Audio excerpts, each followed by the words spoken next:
cántico hacia el cielo.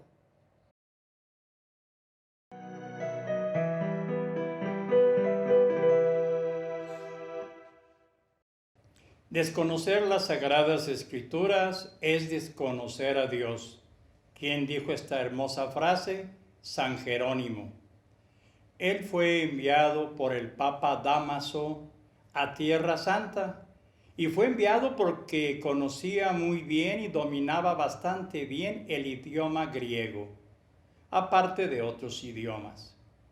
Llegó a Tierra Santa, San Jerónimo, y allí gastó 35 años de su vida traduciendo las Sagradas Escrituras, que estaban escritas unas en griego, otras partes en hebreo y algunas en arameo.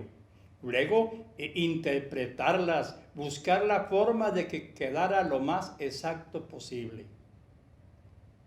Pues bien, ¿qué tienen las Sagradas Escrituras? ¿Cómo se escribieron? Primeramente, lo que se escribe y aparece en las Sagradas Escrituras es un acontecimiento salvífico donde Dios interviene notoriamente a favor de su pueblo. Por ejemplo, las 10 plagas de Egipto, donde Dios va trabajando, manifestándole el poder de Dios mismo, al faraón de Egipto. Al final de esas 10 terribles plagas, el pueblo elegido se le permite salir de allí. Pero luego recordemos que el faraón se dice, no me conviene, voy por ellos, eran mis esclavos y no los quiero perder. Van, casi los atrapan y se encuentra el pueblo elegido en una encrucijada. Se rinden, se dejan atrapar o se aventuran a cruzar el Mar Rojo. Es entonces cuando sucede el milagro. Moisés extiende su mano, su cayado, y se abren las aguas. Luego vemos posteriormente otro gran acontecimiento, cómo alimentar al pueblo elegido en esos 40 años del desierto. Dios les mandó el maná para alimentarse y las codornices para que tuvieran una alimentación más sabrosa y más balanceada. Todas estas historias primeramente se vivieron, después se fueron contando de padres a hijos, de generación en generación. Pasados varios siglos se empezó a escribir aquellos recuerdos. Unas veces lo hicieron en papiro y otras muchas en pergaminos. Hay que entender que el pueblo elegido de Dios vivía prácticamente en la barbarie. Casi nadie sabía leer ni escribir. Ahora bien, cuando en tiempos de Cristo y de la Santísima Virgen María iban a la sinagoga a escuchar la palabra de Dios, porque no había misas, pues sucedía un fenómeno curioso. Se empezaban a leer algunos de los libros del Antiguo Testamento, pero se leía en hebreo. Y el pueblo, la mayoría, hablaba el arameo. ¿Qué sucedía? Pues había un traductor y así el pueblo escuchaba y entendía la palabra de Dios. Pero sucede un fenómeno a lo largo del tiempo. El pueblo elegido de Dios sufrió persecuciones, exilios, voluntarios o forzados. Por ejemplo, la comunidad que vivía allá en Egipto, en la ciudad de Alejandría, ellos ya no sabían hablar hebreo ni arameo, solamente griego. ¿Qué hicieron para tener las Sagradas Escrituras a su nuevo idioma, que era el griego? Pues fácil, contrataron a 70 sabios hebreos para que les tradujeran todo el Antiguo Testamento al griego. Claro, tardaron su tiempo. Pero con el devenir de los años sucedió algo maravilloso. ellos tenían más libros que sus compañeros hebreos que vivían en Jerusalén. Nos damos cuenta que en las comunidades judías había ciertas diferencias. Por ejemplo, cuando llegaban los judíos que vivían en Alejandría, llegaban al templo de Jerusalén, ofrecían sus sacrificios, intercambiaban sus libros, los textos, pero luego empezó a notarse una diferencia importantísima. Hubo 7 libros más en Egipto que en Tierra Santa.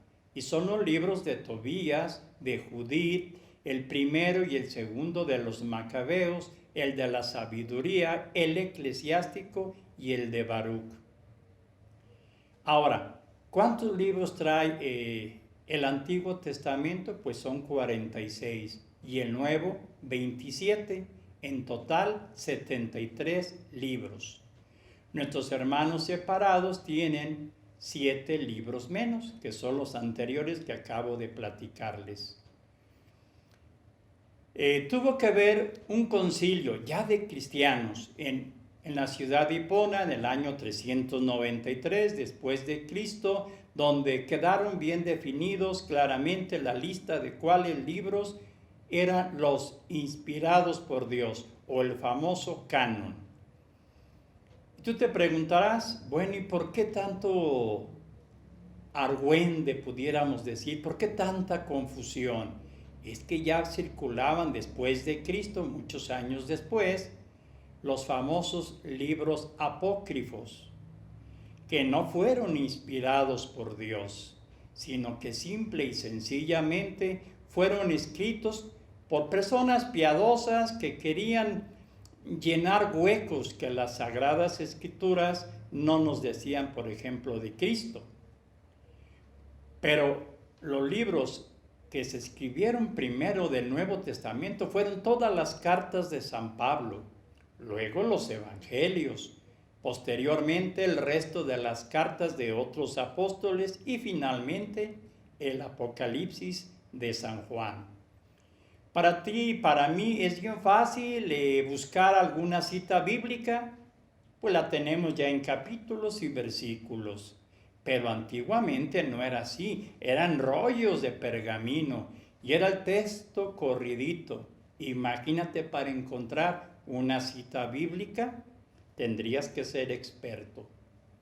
¿Pero qué hay en la Biblia? Pues hay historias, profecías, poemas, parábolas, muchas leyes, inclusive fábulas, consejos, cartas y sobre todo los evangelios, que nos narran la historia de Cristo, sus milagros, su vida, su pasión y su muerte.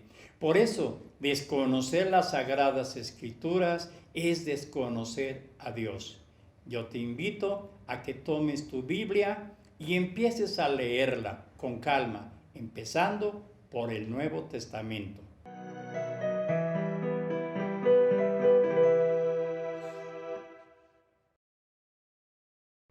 San José, gloria de todos los santos.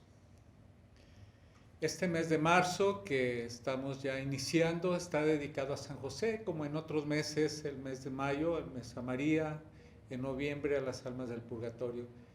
Y este mes está dedicado a San José, el más grande de todos los santos después de la Santísima Virgen María. Decía con razón San Pedro Julián Aymar, cuando Dios quiere hacer un alma muy santa y elevarla a alturas muy cercanas a Él, lo hace un gran devoto de San José. Es por eso el motivo de estas pequeñas cápsulas en honor a San José, que nos haga crecer en amor a San José, que nos haga crecer en devoción a Él y que Él nos ayude en tantas necesidades como tenemos. En una ocasión, Santa Gertrudis la Grande pudo ver en una revelación mística a San José sentado en un trono magnífico, abierto el cielo. Pudo ver a San José sentado en un inmenso trono, hermoso. y que cada vez que se pronunciaba su nombre volteaban todos los santos llenos de gozo y hacían una reverencia ante él. Y se dio cuenta de cómo todos los santos se glorían en San José. A eso este título, San José, gloria de todos los santos.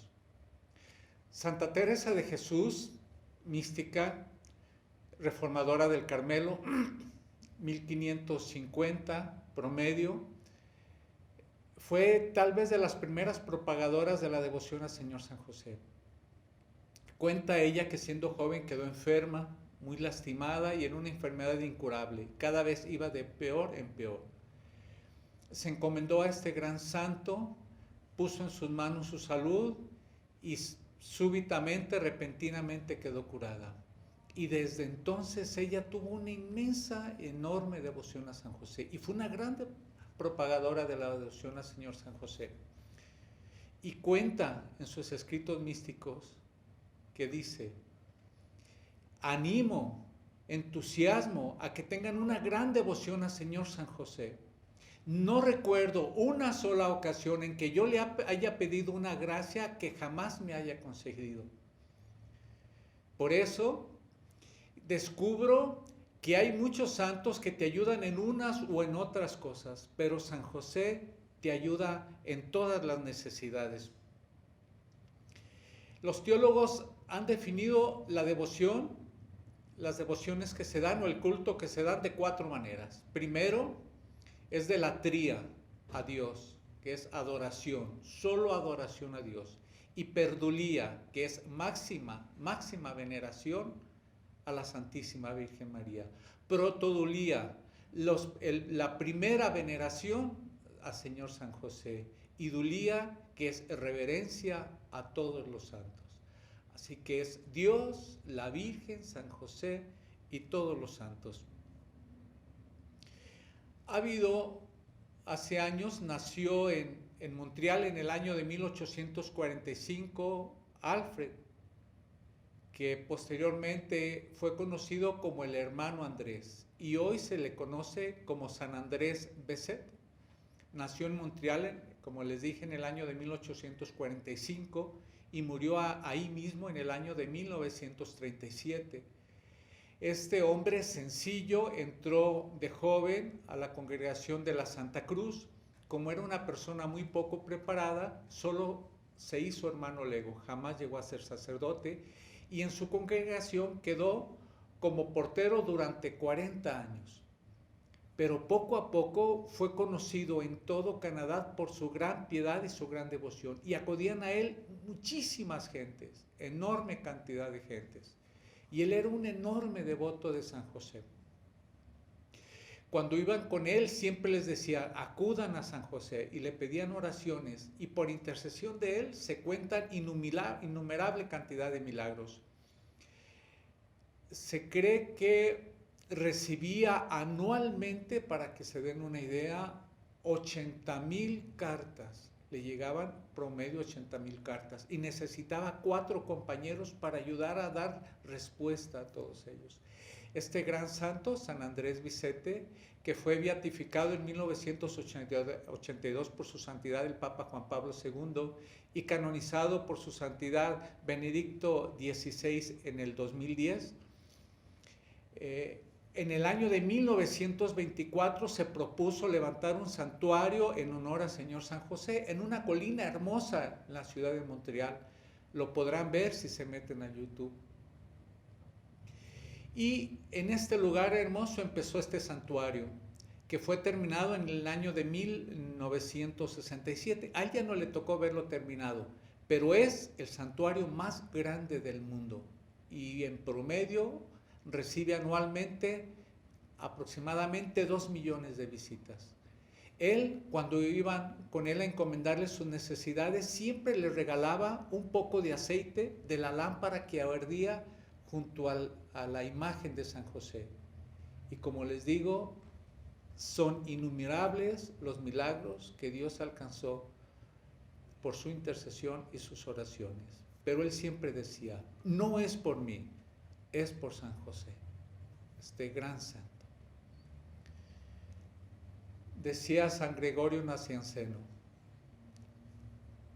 la providencia divina, Dios nuestro Señor, adornó con todas las luces y toda la gloria de todos los santos a San José.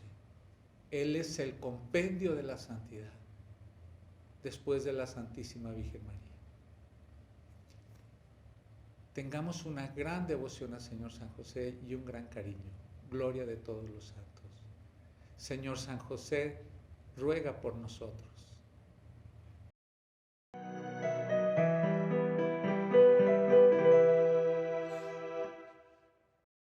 Más eficaz que la palabra es el ejemplo de una vida santa. Esta frase la decía continuamente San Antonio de Padua. Y esta frase me va a ayudar muchísimo para que usted y yo entendamos un cuento, ¿sí? Un cuento que en su pedagogía, San Juan Bosco, o Don Bosco mejor conocido, usaba para sus alumnos, para educarlos, para enseñarles algún mensaje positivo y moral que se les quedara a todos ellos. El cuento que inventó Don Bosco se titula El comerciante y las monas. Ya sabemos que Don Bosco era un hombre amante de Dios y de la Santísima Virgen María. Y él era un hombre lleno de alegría y quería que todo el mundo estuviera contento. Pues bien, resulta que un vendedor de gorras traía sobre sus espaldas un baúl, lo más grande posible, lleno de mercancías. Y andaba de ciudad en ciudad, de pueblo en pueblo. Pero en cierta ocasión tuvo que atravesar un bosque y se le hizo tarde. Empezó a anochecer. Por tal motivo buscó un buen lugar y se quita el baúl y se dispone a acostarse. Pero luego se da cuenta que hace frío y dice, pues tomaré una gorrita del baúl. Lo abre, se pone su gorra y se acuesta.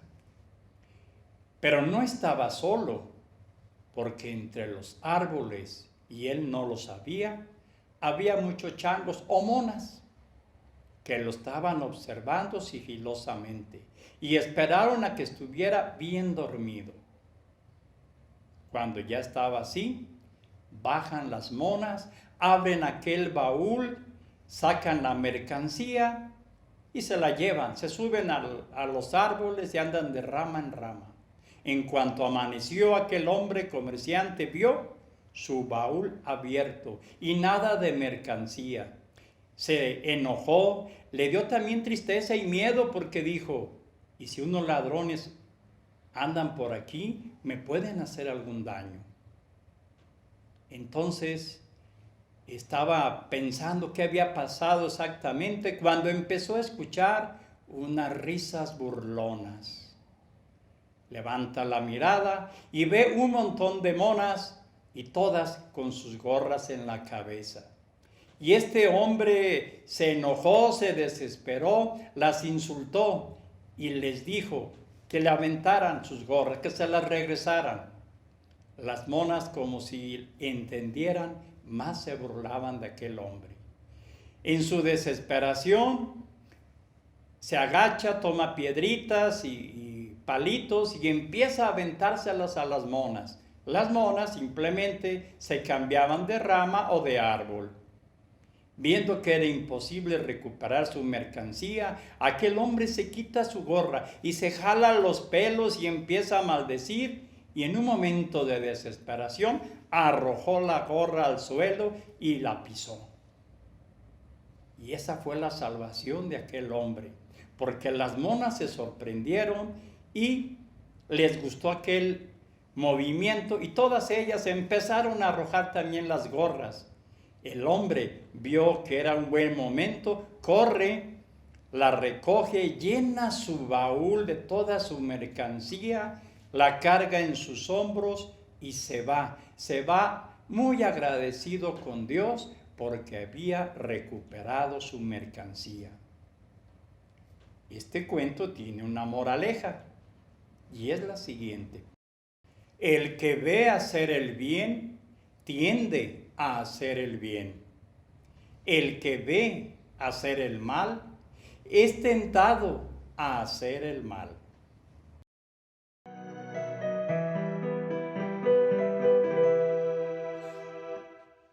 Santa Clara de Asís, nacida y criada en una época de ambiente feudal, llena de castillos, donde había guerreros, donde había muchas luchas internas por el poder. Fue contemporánea y paisana de San Francisco de Asís. Cuando su padre salía a sus correrías guerreras, su madre y ella se ponían a orar para que su padre regresara con bien. Un buen día, su madre recordó que antes de que naciera Clara, había escuchado una voz que le había dicho que su hija iba a iluminar el mundo entero con su resplandor. Pasó el tiempo, Clara creció, se hizo una jovencita hermosa, guapa, bien codiciada por los jóvenes. El ambiente de su vida era fiestas, bailes, trovadores, músicos, pero Clara no vivía feliz. Ella se apartaba cada vez que podía fuera de la fiesta y se salía del castillo acompañada de varias damas y la estaban esperando ansiosamente muchos pobres para que ella les diera el pan de cada día. En una de esas veces, Clara se encontró con San Francisco de Asís, quien también fue a pedir limosna. Al verlo, se llenó de compasión y empezó a verlo de una manera tan especial como diciendo, este hombre joven no está loco, porque Francisco vivía el Evangelio al pie de la letra, lleno de pobreza y generosidad. Y durante un año se estuvieron viendo y conversando, al cual Santa Clara decidió una noche abandonar el castillo, fugarse de su casa. La acompañó pues una de sus damas. Llegaron a donde estaba Francisco, a la capillita de San Damián. Allí la esperaba Francisco y sus frailes. Pero no se podía quedar Clara allí. Por tal motivo, Francisco y sus compañeros la llevaron hasta un monasterio benedictino, donde ahí sí la pudieron recibir. Al paso de un tiempo, pronto descubren la fuga de Clara y van y la buscan y dan con ella. Pero el tío quiere hacerla regresar a la fuerza. Clara se levanta la capucha y descubren que está rapada. Clara había abandonado aquel mundo mundano, había dejado sus joyas, sus collares, su pelo se lo había cortado. Entonces el tío comprendió que Dios la llamaba para esa vida.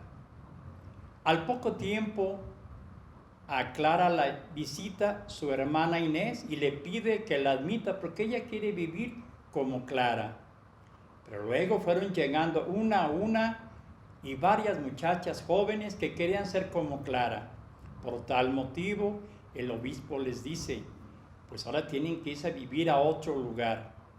Y le piden a Francisco que les deje, que les regale la capillita de San Damián y aquellas pequeñas habitaciones que habían construido. Y Clara allí vivió con sus compañeras. Resulta que con el paso del tiempo, hasta la mamá se hizo religiosa. Entonces sí, Clara ya había formulado ciertas leyes y Francisco de Asís estaba de acuerdo con ellas. Acababa de nacer la segunda orden de San Francisco, las Clarisas. Resulta que llega otra hermana y quieren ir por ella porque no quieren que también se vaya. Llevan 10 soldados fuertes y a la muchacha la tumban, la quieren arrastrar y subirla al carruaje. Aquella muchacha se puso tan pesado su cuerpo que ni 10 soldados pudieron levantarla. Tuvieron que regresarse con las manos vacías. Clara se la pasaba pues haciendo oraciones, sacrificios, penitencias. Es más, dormía sobre una tabla de madera. Hasta que en el año 1250 los musulmanes atacaron donde vivía Clara y intentan los soldados musulmanes brincarse las paredes y entran al jardín. Le avisan a Clara. Clara, ¿qué hace? Ella estaba muy enferma. Pide que le ayuden a levantarse, que la lleven hasta la capilla. Toma al Santísimo que está en la custodia y todas sus hermanas la van acompañando. Clara va diciendo: Señor, yo me he dedicado muchos años para hacerlas crecer en la fe, en la santidad. Entonces Clara escuchó la voz que salía del Santísimo que decía: yo las protegeré siempre. Y cuando abren ya la puerta y enfrentan a los soldados musulmanes, estos se espantan terriblemente y se van, las dejan en paz, no les pasó nada malo. Clara murió un 11 de agosto de 1253 y pronto muchas jóvenes más siguieron su ejemplo.